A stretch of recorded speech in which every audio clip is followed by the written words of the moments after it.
There have been many scientists and visionaries who dreamed of making the world a better place through technology. But this is the story of a man who didn't just dream it, he built it. A world beyond imagination, a digital world. That genius was Kevin Flynn, a brilliant software engineer and the CEO of the world's biggest tech company, Encom International. But beyond his corporate empire, Flynn ran a private arcade, a neon playground where kids lined up to play his iconic games. Among those kids was his 7-year-old son, Sam Flynn. One night in 1989, Kevin was tucking Sam into bed, telling him a story about a secret digital universe inside a computer. He called it the Grid. He told Sam he'd found a way to enter it. In that world, programs lived like people. They fought disk battles, raced light cycles, and guarded a system designed for perfection. Kevin said he was building this world with the help of his friend Alan Bradley and Alan's AI security program, Tron. Together, they wanted to create a flawless digital utopia. Then Kevin smiled and said, "One day, Sam, I'll take you inside the Grid." Sam's eyes lit up with excitement, but that day never came. That very night, Kevin Flynn disappeared, vanished from his arcade without a trace. His company was left orphaned, and his little boy left waiting for a father who would never come home. Rumors spread. Some said Kevin died. Others said he fled the country. Years passed, 20 of them, and little Sam Flynn grew up into a rebellious 27-year-old.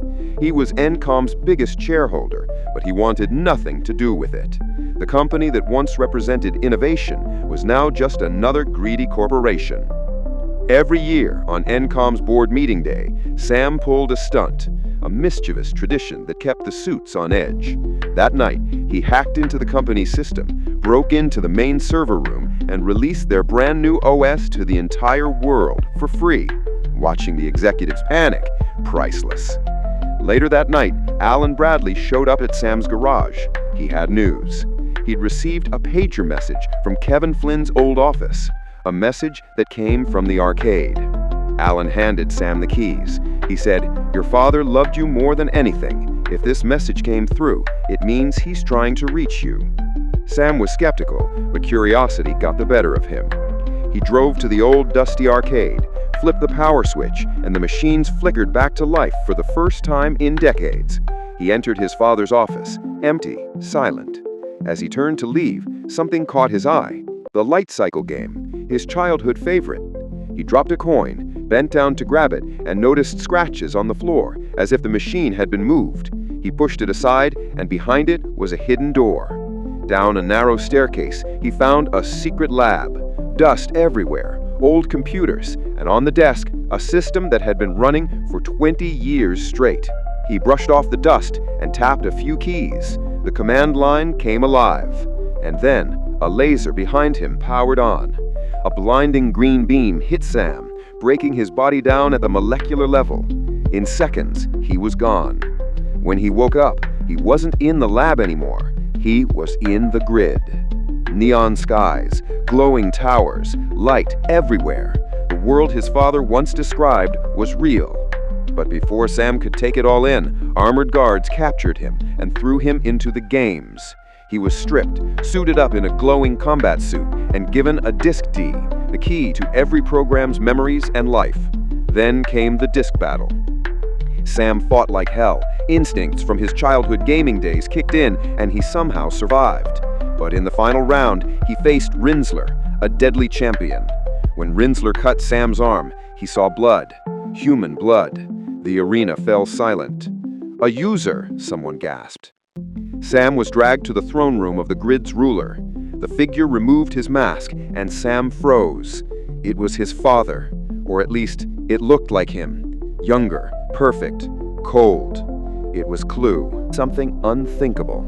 He created a digital clone of himself, a program with his face, his mind, and his ambition. He called him Clue. Sam shouted, "Where's my dad?" Clue smirked. "That's what I'm about to show you." Sam was thrown back into another arena, this time the light cycle games. Neon bikes, deadly trails of light. One hit and you're deleted. Clue entered the game himself. Sam and his team fought bravely, destroying enemy bikes one by one, until Clue destroyed Sam's ride and moved in for the kill. But before he could finish him off, a mysterious figure crashed in, rescuing Sam in a glowing vehicle. It was a woman, Quora.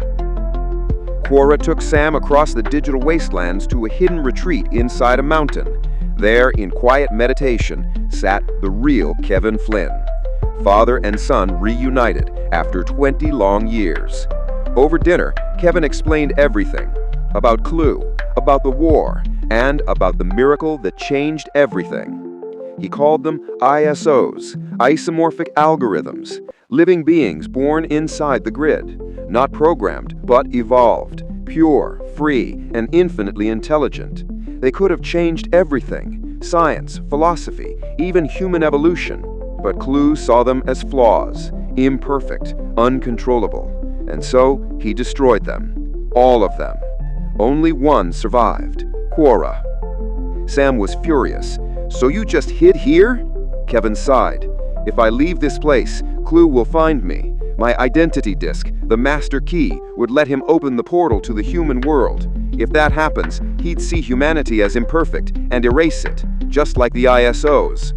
Sam argued back. "We can't just sit here and do nothing." But Kevin revealed something chilling. He never sent that pager message. Clue did. It was a trap. Sam refused to give up. He convinced Quora to help him find a way to the portal. She sent him to a flamboyant program named Zeus, who claimed to help ISO rebels. But Zeus betrayed them, alerting Clue. Before Clue's forces could kill Sam, Kevin and Quora stormed in, rescuing him. But in the chaos, Clue stole Kevin's disk, and Quora was badly injured. That's when Sam learned the truth.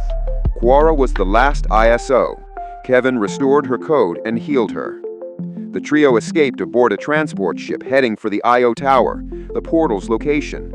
But Clue wasn't far behind. Soon, Kevin's ship collided with Clue's massive carrier. Clue had already prepared his army and rigged Kevin's disk to transfer them all into the human world. Sam knew what he had to do: get that disk back. He fought his way through Clue's guards, grabbed the disk, and escaped with his father and Quora. But Clue chased them in an aerial pursuit across the glowing city. Laser fire lit the skies until a shocking twist changed everything. Rinzler, Clue's right-hand enforcer, turned on him. He was Tron, reawakening his loyalty to the users. Tron sacrificed himself to save Kevin and Sam. Finally, at the edge of the bridge to the portal, Clue confronted Kevin once more.